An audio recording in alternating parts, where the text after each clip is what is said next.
Hey everyone, I'm going to be doing the Should You Summon on Garf. First of all, no. Uh, Anniversary is coming up in less than 3 months, pretty much 2 months now from when I'm saying this. And you should probably be saving up your gems for then. You can just save up like 30k and just buy the character outright, whatever character it is, unless there's like multiple characters on different banners. So saving up to the bare minimum of 30k is pretty good, but having that extra amount will just really help. So I do just recommend saving a lot for Annie. Excuse me, I just burped. So yeah, this guy's a tank. They kind of showed him off like a DPS in the beginning, which was really odd, but he can do some great stuff with DPS. I think he's a pretty cool tank. Personally, I like this unit a lot, but I'm not going to summon for him. He's like my type of tank. Like he's a tank to help your team, survive, but he can also deal out some great DPS, which is really nice, and something I really like in units, just being super offensive and fast and hitting very hard, which is probably why I like Elsa so much, because she's a speed demon and she just hits like stupidly hard if you get lucky. And I don't mind playing the luck game with Elsa. She's really fun. That's why I have so much fun with that unit. And I think this guy could be pretty cool as well. There's a lot of comparisons to be made with Elsa and this guy as well, where they both take time to ramp up in their attacks. And it's probably both of their downfalls, where so many units have great passives that just start at the beginning of the phase, that having units that's need to ramp up and need to actually take turns and turns to be able to compete is just kind of not the meta. So he's not too great in PvP. I can see him being really good for PvE, probably because a lot of the events are probably going to be made for him. Like I think the boss rush is made for him, but I haven't tested it out yet. I think I played it like once and I just died. I was like, okay, well. Then he can be great in some places. Like he does AoE, he's got the rampage, he's a tank, so he definitely has his spots, and I think he's a really cool character personally. I'd put him like pretty high up in my list because I think units like him are fun. But in the game, like being objective, I think he's pretty mid, possibly a great unit, but he just doesn't really have a place to shine at the moment because again, characters that just come swinging out right at the gate are just too strong. Like I think maybe if we get an Echidna that just disables everything for the first couple of turns, like maybe these units can shine better.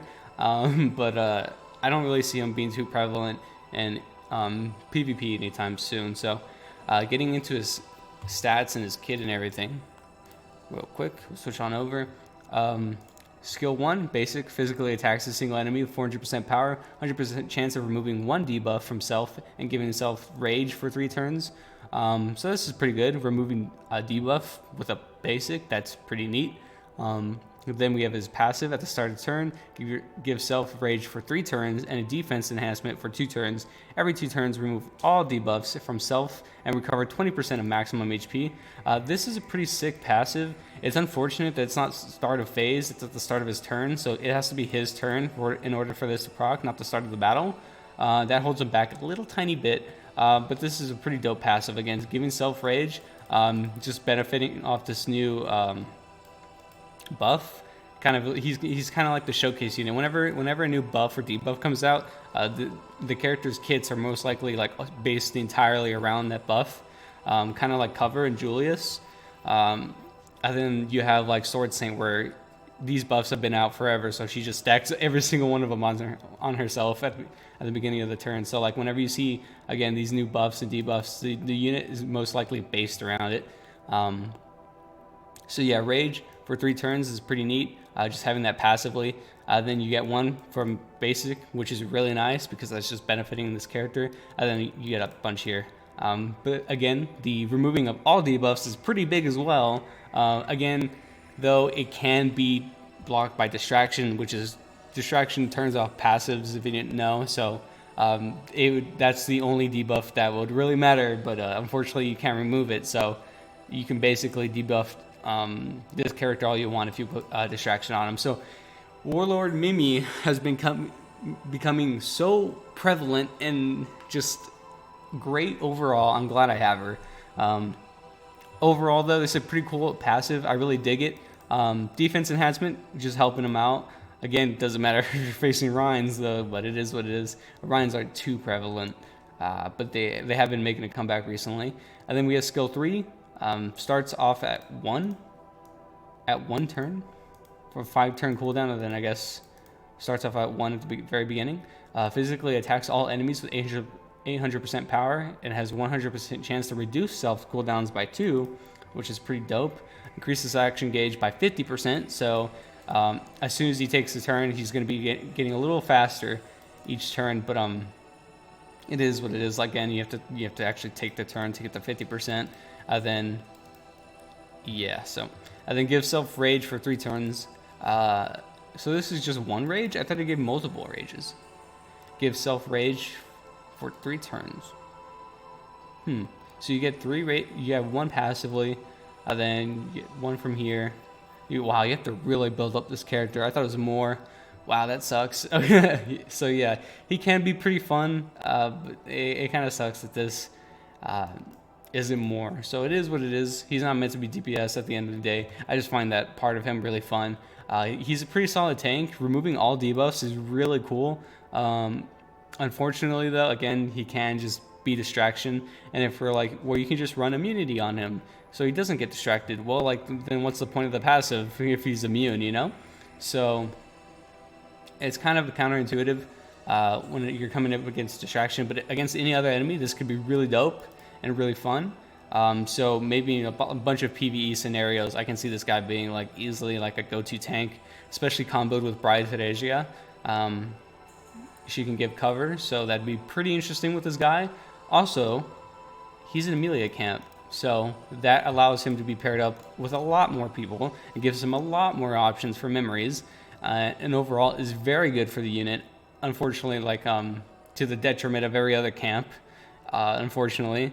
But to the Amelia camp, it's pretty cool because this is the biggest camp in the game, which is really good for the unit. But overall, it's the whole health of the game. I don't know how healthy it is to just keep stacking the ever living shit out of Amelia camp.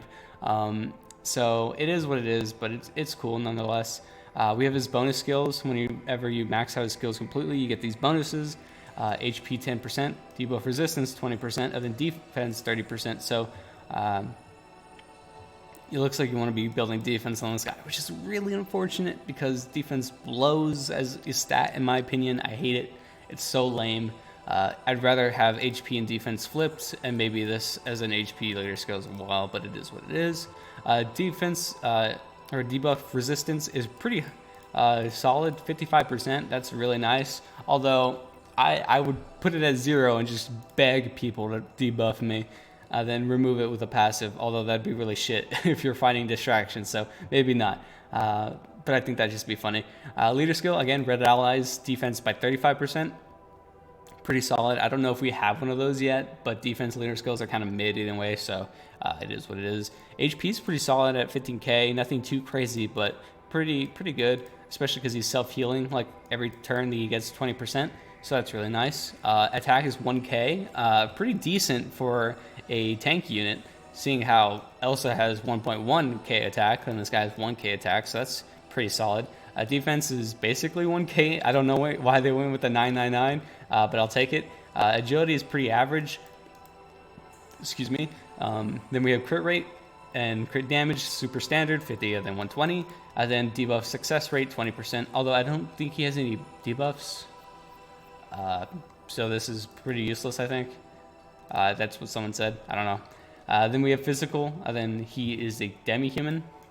So I think that semi-new memory can work on him. There was a new memory, I can't remember which one, but it was a demi-human only. I think it was the previous subjugation event one. But yeah, so that can work on him. Overall, pretty solid, but he's nothing game-changing. He's not going to break the meta. I don't even think he's going to be a part of the meta. You might see a couple of them because he's new in PvP, but after a couple weeks or so, the hype's going to die down. Just like with Bright Elsa, as soon as she came out, I saw a couple people running it. Now, not so much. Maybe one every 5 matches or something if I'm lucky. I'll see another Elsa, although she is fun to use in PvP. Then we have his memory that comes with him, attack and defense from Amelia camp units.